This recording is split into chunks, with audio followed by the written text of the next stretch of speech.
नमस्कार, बहुत स्वागत है आपका हमारे छत्तीसगढ़ के इस खास बुलेटिन में। खबरों के साथ मैं हूं रीनू यादव। बात करेंगे राजधानी रायपुर में साल के आखिरी दिन डबल मर्डर से इलाके में सनसनी फैल गई है। पूरा मामला राजधानी के डीडी नगर थाना क्षेत्र का है। इलाके के दो अलग अलग जगहों पर दो लोगों की हत्या कर दी गई।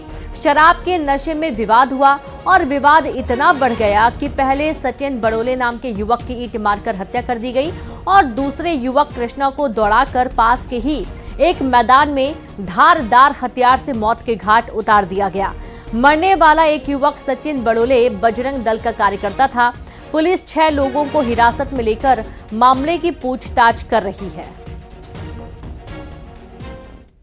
डीडी नगर अंतर्गत चंगोरा भाटा क्षेत्र में यह घटना घटित हुई है, जहां कुछ लोगों द्वारा 2 युवकों से विवाद के पश्चात मारपीट की गई है। मारपीट के पश्चात 2 युवकों की हत्या हुई है। हत्या पर से घटना से निरीक्षण किया गया है। भौतिक साक्ष्य संकलन के लिए फॉरेंसिक की टीम भी यहां पर आई थी और इस प्रकरण के आरोपियों को हिरासत में लिया गया है और उनसे पूछताछ की जा रही है। पूछताछ जो भी तथ्य सामने आते हैं उस पर आगे कार्रवाई। रायपुर में डबल मर्डर पर कांग्रेस प्रदेश अध्यक्ष दीपक बैज ने कहा कि प्रदेश में अपराध लगातार बढ़ रहा है, यहां तक कि बजरंग दल के एक कार्यकर्ता का मर्डर हो गया। उन्होंने कहा कि सरकार चूड़ी पहनकर बैठी हुई है। डबल इंजन की सरकार में लगातार अपराध बढ़े हैं।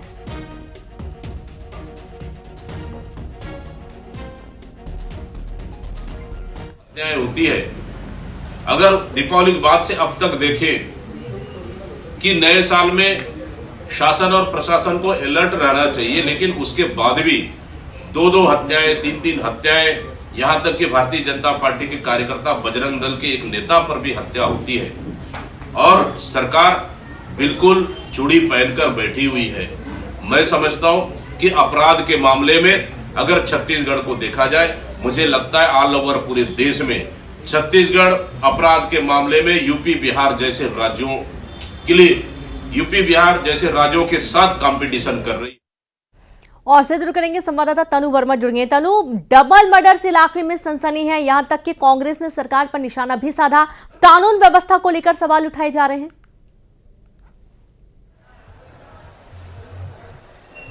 जी बिल्कुल, देखिए डीडी नगर थाना क्षेत्र के चंगोरा भाटा में डबल मर्डर से इलाके में तो पूरी तरह से सनसनी फैली हुई है, क्योंकि नए साल के आखिरी दिन में ये पूरा मामला जो है वो घटित हुआ है, जहां पर 2 युवकों की हत्या जो है वो कर दी गई है। बताया जा रहा है कि चंगोरा भाटा के पास के मैदान में करीब 8 से 9 लोग जो है साथ में बैठकर शराब पी रहे थे और ये बीती रात 11 से 12 बजे के बीच का मामला है, जहां पर जब वो शराब पी रहे थे इस दौरान नशे में इन सभी के बीच में कुछ आपसी विवाद हो गया और आपसी विवाद के बाद 2 लोगों की जो है वो हत्या कर दी गई, जिसमें से सचिन बड़ोले जो है बजरंग दल का जो है कार्यकर्ता बताया जा रहा है। और जब इस पूरे हादसे की जानकारी आसपास जब हुई है तो पुलिस की टीम सुबह जो है वहां पर मौके पर पहुंची थी और एफएसएल की टीम भी वहां पर पहुंची थी और बारीकी से दोनों जगह की जो है वो जांच की जा रही है। और इसके साथ में ही कहा जा रहा है कि सचिन बड़ोले की जो हत्या है वो उसके घर के जस्ट सामने ही की गई है और करीब रात के 12 बजे का यह मामला है। वहां पर आसपास के लोग भी जो है वो मौजूद रहे, लेकिन किसी ने भी उन्हें जो है झगड़े को शांत कराने के, उन्हें बचाने का जो है प्रयास नहीं किया और इस तरह से ईंट फेंक कर सचिन बड़ोले की हत्या की गई। और जब सचिन बड़ोले की हत्या की गई उसके बाद उनके जो साथी युवक है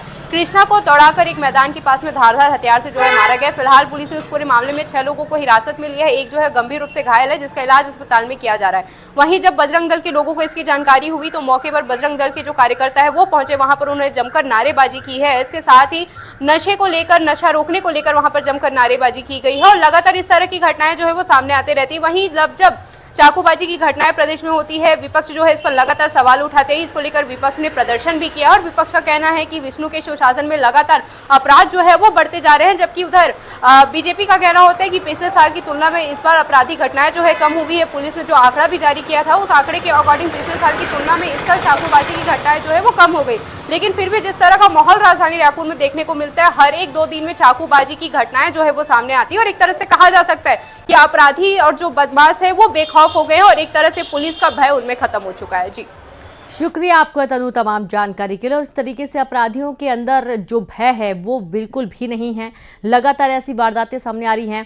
खैरागढ़ पुलिस ने साल के अंत में अपराधियों का जुलूस निकाला है। जी हाँ, दरअसल जो आदतन अपराधी हैं, जो उपद्रव करते हैं, इन सभी अपराधियों को पुलिस ने गिरफ्तार किया, नकेल कसी गई और खैरागढ़ थाने से अपराधियों का जुलूस निकाला गया। बदमाशों का शहर में जुलूस निकालकर अपराध नहीं करने की चेतावनी भी दी गई है। आप ये देखिए कि इलाके में जुलूस निकाला जाना, सबसे बड़ा उद्देश्य ये भी है कि जो यहाँ पर लोग रहते हैं उनके मन में डर का माहौल बना के रखते हैं और उस डर को खत्म करने के लिए जुलूस इन अपराधियों का निकाला गया है।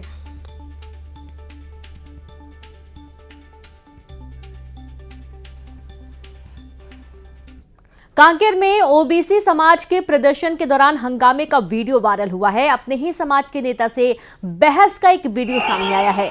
कल माकड़ी चौक पर ओबीसी समाज ने आरक्षण को लेकर चक्का जाम किया था और इसी चक्का जाम के दौरान यहां पर इन्हीं के नेता पहुंचे थे, समाज के नेता ही पहुंचे थे। लेकिन इनसे बातचीत करने के दौरान कब हाथापाई होने लगी, झूमर झटकी होने लगी, बहस होने लगी, इसके बाद नेताजी को यहां से भागना पड़ा।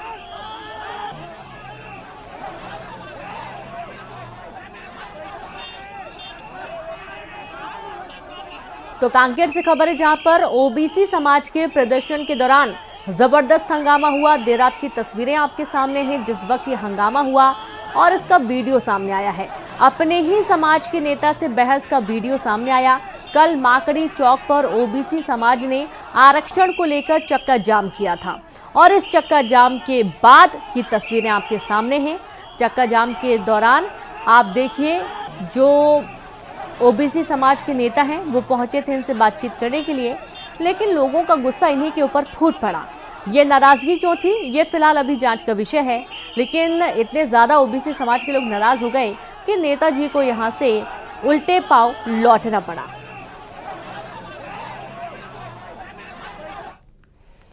और इसी बीच एक बड़ी खबर है भोपाल से, जहां पर अतिथि शिक्षकों के लिए बहुत बड़ी खबर आ रही है। अतिथि शिक्षकों को भर्ती में मिलेगा 50% आरक्षण। जी हां, अतिथि शिक्षकों को 50% आरक्षण मिलने की बात कही जा रही है। अतिथि शिक्षक जो कि लगातार अपनी मांगों को लेकर सरकार के सामने विरोध कर रहे हैं, भोपाल से बड़ी खबर आपको दे रहे हैं, जहां अतिथि शिक्षकों के लिए बहुत बड़ी खबर है और कह सकते हैं कि नए साल में एक बहुत बड़ा ऐलान, अतिथि शिक्षकों को भर्ती में 50% आरक्षण दिया जाएगा। मध्य प्रदेश राजपत्र में अधिसूचना जारी की गई है जिसमें इस बड़े ऐलान को घोषित किया गया। और ये देखिए, दरअसल अतिथि शिक्षक जो है वो लंबे समय से नियमितीकरण की मांग कर रहे हैं या फिर यूं कहें कि वेतन बढ़ाने को लेकर भी लगातार नाराजगी व्यक्त करते आ रहे थे। अतिथि शिक्षकों का ये कहना है कि जब वो बराबर से काम करते हैं तो समान वेतन क्यों नहीं पाते हैं। फिलहाल यहाँ पर एक बहुत बड़ी राहत अतिथि शिक्षकों को दी जा रही है, जहाँ भर्ती में 50% आरक्षण दिए जाने का मामला सामने आया है। और संवाददाता शैलेंद्र भदौरिया जुड़ गया। शैलेंद्र, नए साल में ये कह सकते हैं कि बड़ा ऐलान है अतिथि शिक्षकों के लिए? बिल्कुल, आपने ठीक कहा कि बड़ा ऐलान जो है, बड़ा तोहफा जो है वो नए साल में सरकार की तरफ से उनको दिया गया है। लंबे समय से वो लोग इस बात की मांग कर रहे थे कि जो शिक्षक भर्तियां हो रही हैं उनमें उनको पद दिए जाने चाहिए और सरकार ने अब तय कर दिया है कि अगर आप 200 दिन अगर आप नियमित तौर पर अतिथि शिक्षक के तौर पर अगर काम करते हैं तो आपको 50% आरक्षण दिया जाना है। जिस तरीके से आगामी इस पूरे सत्र में लगभग 1 लाख से अधिक भर्तियां होनी है, तो ऐसे में मध्य प्रदेश के 50,000 अतिथि शिक्षक जो है वो उसमें हिस्सेदारी कर सकेंगे। तो बड़ी खबर है कि देखिए, हमने देखा कि राजधानी भोपाल में लगातार अतिथि शिक्षक यहाँ पर डेरा भी जमाए रहे थे। कई तरह के प्रदर्शन भी उनकी तरफ से किए गए थे। कई दौर की बातचीत भी सरकार से उनकी हुई थी। स्कूल शिक्षा मंत्री रावदाय प्रताप सिंह से 2 से 3 बार उनका प्रतिनिधिमंडल मिला था, यहाँ तक कि मुख्यमंत्री से भी मुलाकात हुई थी। उसके बाद सरकार ने उनको ये भरोसा दिया था कि आने वाले समय में जल्द ही जो भर्ती नियम प्रक्रिया है उसमें बदलाव किया जाएगा और अब नियम प्रक्रिया जो है उसमें बदलाव किया गया, उसका नोटिफिकेशन भी जारी कर दिया गया है। जी बिल्कुल, और शिक्षा भर्ती के नियमों में संशोधन किया गया है। जो अतिथि शिक्षक लंबे समय से नियमितीकरण की मांग कर रहे थे, समान काम समान वेतन की मांग कर रहे थे शैलेंद्र, उनके लिए कहीं ना कहीं एक बहुत बड़ी बात है। लेकिन 50% आरक्षण की बात कही जा रही है, इसमें कहीं ना कहीं बाकी के जो शिक्षक हैं वो तो छूट ही जाएंगे, सारे शिक्षकों को तो यहाँ पर आराम मिलेगा नहीं, तो कहीं ना कहीं उनकी नाराजगी यहाँ पर भी है। और जैसा कि हमने देखा कि पिछले कुछ सालों से लगातार ये सरकार से एक उम्मीद लगाए बैठे हैं कि कब इनको अनिवार्य पूरा नियमित कर दिया जाएगा और इनको समान वेतन पर लाया जाएगा। शैलेंद्र, देखिए बिल्कुल आपने ठीक कहा कि देखिए इस पूरी प्रक्रिया में सभी लोग तो शामिल नहीं हो पाए, लेकिन अगर मैं बात करूं कि सबकी पात्रता परीक्षा जरूर होगी। जो लोग पात्रता परीक्षा पास करेंगे उसमें से 50% आरक्षण जो है वो 29 शिक्षकों को रहेगा। बाकी जो लोग, जो युवा हैं, जो शिक्षाकर्मी या संविदा शिक्षक की तैयारियां कर रहे हैं लगातार, उनको हिस्सेदारी इसमें रहेगी। तो निश्चित तौर पर देखिए जो अति शिक्षक है उनके लिए अच्छी बात यह है कि वो अभी जो है वो वेतन उनको नहीं मिलता था, बल्कि उनका जो पीरियड रहता उसके हिसाब से उनको पैसा मिलता था। अच्छी शिक्षक के तौर पर वो काम करते थे और जब स्कूल खुलता था उसी समय उनको पैसा मिलता था। जब स्कूल जो 2-3 महीने बंद रहता उस दौरान उनको पैसा नहीं मिलता था। लेकिन चूंकि अब जब वो नियमित प्रक्रिया में शामिल हो जाएंगे तो निश्चित तौर पर 50% हिस्सेदारी उनकी भी होगी और उनके लिए एक बड़ी बात ये कही जा सकती है। जी बिल्कुल। लगभग कितने अतिथि शिक्षक होंगे शैलेंद्र? और जैसे कि नई भर्ती परीक्षाएं जब होती हैं और जैसे कि 50% आरक्षण की बात भी कही गई है, तो कहने कहीं बहुत बड़ी सौगात तो है ही, और जिनका इसमें चयन होगा उनके लिए वाकई में एक बहुत अच्छा ये रास्ता आया है सामने कि वो नियमित हो सकते हैं। और दूसरी बड़ी बात यह है कि अतिथि शिक्षक जो पढ़ाते हैं वो एक बार फिर से और ज़्यादा मजबूत हो जाएंगे, पढ़ाई करेंगे। जैसा कि आपने बताया कि एग्जाम होगा, उसके बाद उनको चयनित किया जाएगा, तो ये भी एक क्या पूरी प्रक्रिया रहने वाली, इसको भी एक बार विस्तार से बताइए। देखिए मैं बिल्कुल आपको बता दूं कि मध्य प्रदेश में लगभग 1 लाख शिक्षकों के पद खाली है, जिस पर लगभग 70,000 के आसपास 80 शिक्षक जो है वो काम कर रहे हैं। 30,000 पद अभी भी रिक्त, जिन पर 80 शिक्षकों की भर्तियां नहीं हुई है। लेकिन अगर ऐसे में अगर सरकार 1 लाख पदों की भर्तियां का आवेदन निकालती है, प्रक्रिया शुरू करती है, तो निश्चित तौर पर 70,000 जो 80 शिक्षक है जो लगातार स्कूल में अध्यापन का काम कर रहे हैं, चाहे वो प्राथमिक शिक्षा हो, माध्यमिक शिक्षा हो या फिर हायर सेकेंडरी के स्कूलों में काम कर रहे हैं, तो ऐसे में 70,000 शिक्षक तो ये वो होंगे जो पात्रता परीक्षा देने के लिए जाएंगे। इसके अलावा जो 30,000 पद जो है उनमें नए लोग जो है वो भर्ती किए जाएंगे।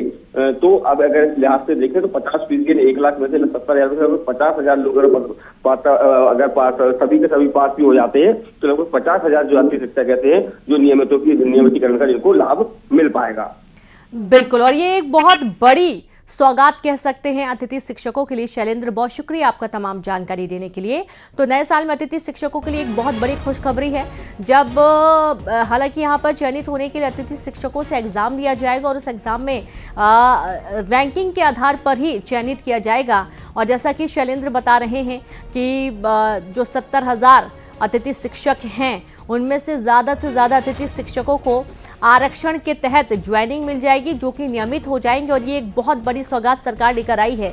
जो नाराजगी अतिथि शिक्षकों की सरकार से बनी हुई है, इसे दूर करने की भरपूर कोशिश सरकार की बनी हुई है।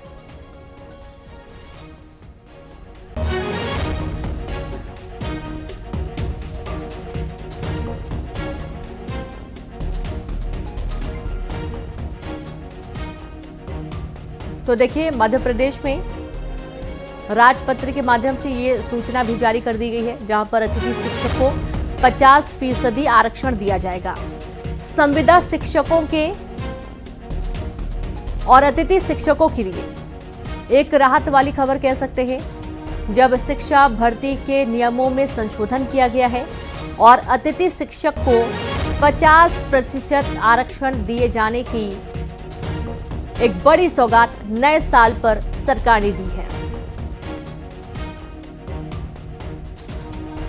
तो संविदा शिक्षक के नियम भी तय कर दिए गए हैं अतिथि शिक्षकों के लिए। जैसा कि शैलेंद्र जी बता रहे थे कि जो अतिथि शिक्षक हैं वो जितने दिन स्कूल में पढ़ाते हैं उतने दिन का उनको वेतन मिलता है, और जब वो छुट्टी पे रहते हैं यानी कि जब स्कूल बंद रहते हैं तब उनको कोई सैलरी नहीं मिलती है। और यही कारण है कि अतिथि शिक्षकों का कहना था कि नियमितीकरण की आस को लेकर वो लगातार इस नौकरी पर बने रहे कि आज नहीं तो कल उनको नियमित कर दिया जाएगा। लेकिन दुखद पहलू ये रहा कि वो सालों साल हो चुके हैं, अब उनकी उम्र भी हो चुकी है और उन्हें नियमित नहीं किया गया है। और अगर ऐसे में उनको यहाँ से हटाया जाता है तो वो कहाँ जाएंगे? आप ये देखिए कि जो संविदा और अतिथि शिक्षकों का मुद्दा है वो कोई नया नहीं है, काफ़ी पुराना है। बीच में एक और आदेश आया था जिसमें एक बार फिर से चयन प्रक्रिया को अपनाने की बात कही गई थी और उसके बाद इन्हें नियमित किए दोबारा से काम पर वापस लाने की बात कही गई थी और इस पर भी इन शिक्षकों का गुस्सा भड़का था। लेकिन अब एक बहुत बड़ी सौगात है और ये देखिए वो जो आदेश की कॉपी है वो आपको दिखा रहे हैं, जिस पर ये इंगित किया गया है कि जो अतिथि शिक्षक हैं उन्हें 50% आरक्षण दिया जाएगा। तो अतिथि शिक्षकों के लिए बहुत बड़ी खुशखबरी है, जहां पर 50% आरक्षण दिए जाने का ऐलान मध्य प्रदेश राजपत्र में अधिसूचना जारी की गई है और उसी अधिसूचना की एक कॉपी आपको दिखा रहे हैं, जहां शिक्षा भर्ती के नियमों में भी संशोधन किया गया और अब अतिथि शिक्षक को 50% आरक्षण के तहत नियमित किए जाने का दावा सरकार कर रही है, वादा कर रही है और नए साल में कह सकते हैं कि अतिथि शिक्षकों के लिए ये एक बहुत बड़ी सौगात रहने वाली है।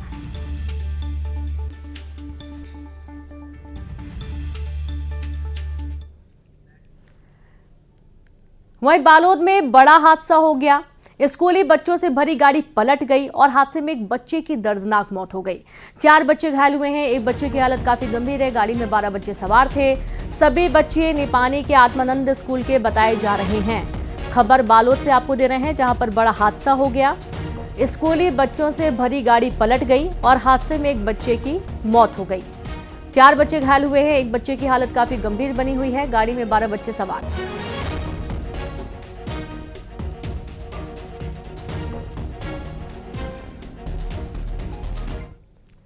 महासमुंद में मुस्लिम समुदाय के 2 गुटों में मारपीट के बाद केस दर्ज हुआ है और दोनों पक्षों ने एक दूसरे के खिलाफ केस दर्ज करवाया है। वक्फ बोर्ड के अध्यक्ष डॉक्टर सलीम राज के स्वागत के दौरान विवाद हुआ था। मुस्लिम समुदाय के 2 गुटों में जमकर लाठी डंडे चले थे और मारपीट में कई लोग घायल हुए थे। कई गाड़ियों में भी तोड़फोड़ की गई। वक्फ बोर्ड के अध्यक्ष ने प्रशासन पर सुरक्षा में लापरवाही का आरोप लगाया था।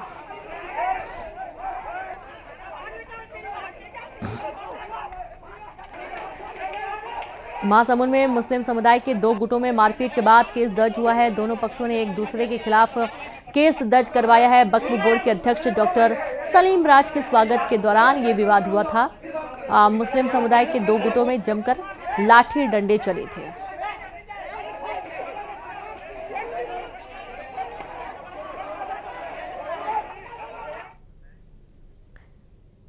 रायपुर के सिलतरा ओवर ब्रिज पर बड़ा हादसा हुआ है। सड़क किनारे बैठे लोगों को ट्रक ने रौंद दिया। 2 नाबालिग बच्चों की मौके पर मौत हो गई और 12 लोग घायल बताए जा रहे हैं। ये लोग जगन्नाथपुरी में से अमरकंटक दर्शन करने जा रहे थे और गाड़ी खराब होने के कारण सड़क किनारे पीड़ित बैठे हुए थे। ट्रक ड्राइवर को हिरासत में ले लिया गया है। तो खबर रायपुर से है, जहां रायपुर के सिलतरा ओवर ब्रिज पर बड़ा हादसा हुआ है। सड़क किनारे बैठे लोगों को ट्रक ने रौंद दिया और इसमें 2 नाबालिग बच्चों की मौके पर ही दर्दनाक मौत हो गई। हादसे में 12 लोग घायल हुए हैं। ये लोग जगन्नाथपुरी से अमरकंटक दर्शन कर जा रहे थे और इसी दौरान गाड़ी खराब होने के कारण सड़क किनारे बैठे थे पीड़ित। ट्रक ड्राइवर को हिरासत में ले लिया गया है।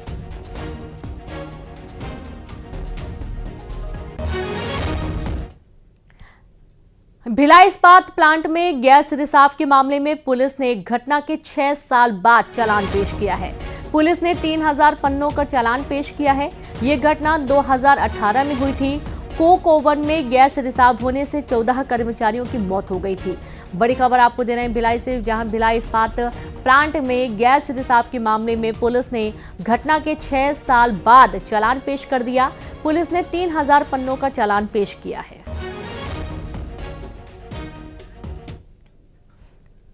खबर धमतरी से है, जहां पर कंडेल गांव में महिला ने खुद को आग लगा ली। महिला की मौत हो गई। आत्मदाह के कारणों का अभी तक पता नहीं चल पाया है। पुलिस मामले की जांच में जुटी हुई है।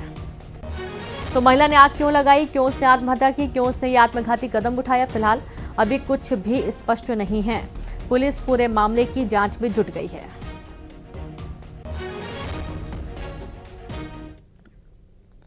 खबर सख्ती से है, जहां चलती बाइक में अचानक से आग लग गई। बाल बाल बचा बाइक सवार, जहां बाइक पूरी तरह जलकर खाक हो गई। 2 दिन पहले चोरी ये बाइक हुई थी और 2 दिन बाद आप ये देखिए कि बाइक जल गई। आग कैसे लगी है, क्या कुछ कारण थे, फिलहाल अभी कुछ भी स्पष्ट नहीं हो पाया है। लेकिन जो बाइक सवार थे उनकी जान बाल बाल बची है। एक नया पहलू ये सामने आया है कि ये बाइक 2 दिन पहले ही चोरी हुई थी और अब इसमें आग लग गई।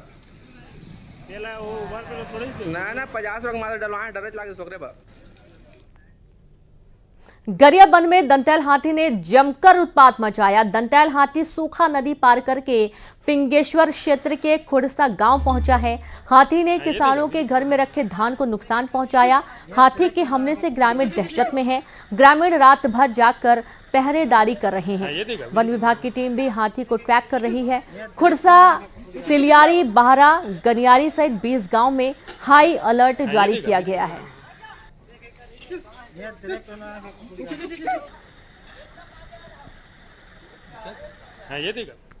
खबर कोरबा से, जहां पर मलगांव पंचायत सहित 3 पंचायतों को मर्ज करने पर लोगों में गुस्सा है और इस दौरान एससीसीएल प्रभावित लोगों ने रैली निकालकर कलेक्टर को ज्ञापन सौंपा। मलगांव, अमगांव और सुवा को मर्ज करके झाबर ग्राम पंचायत में जोड़ने का विरोध किया जा रहा है। और देखिए, हाथों में पोस्टर लेकर महिलाएं सड़कों पर निकली हैं। नारेबाजी करते हुए मर्ज करने का विरोध करती हुई महिलाएं कलेक्टर को ज्ञापन देने पहुंची।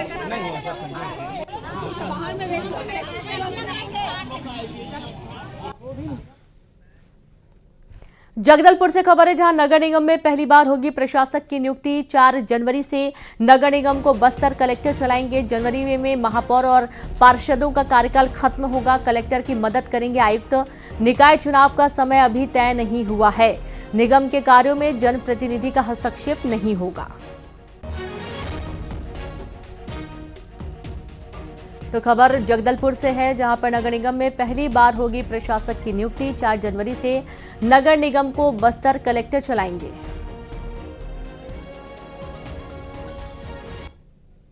और अब देखेंगे 20 बड़ी खबरें तेज अंदाज में।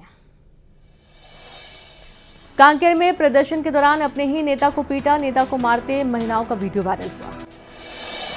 बिलासपुर के कोटा में ग्रामीणों ने की स्वतंत्र ग्राम पंचायत की मांग। आश्रित ग्राम होने के कारण नहीं मिलता सरकारी लाभ।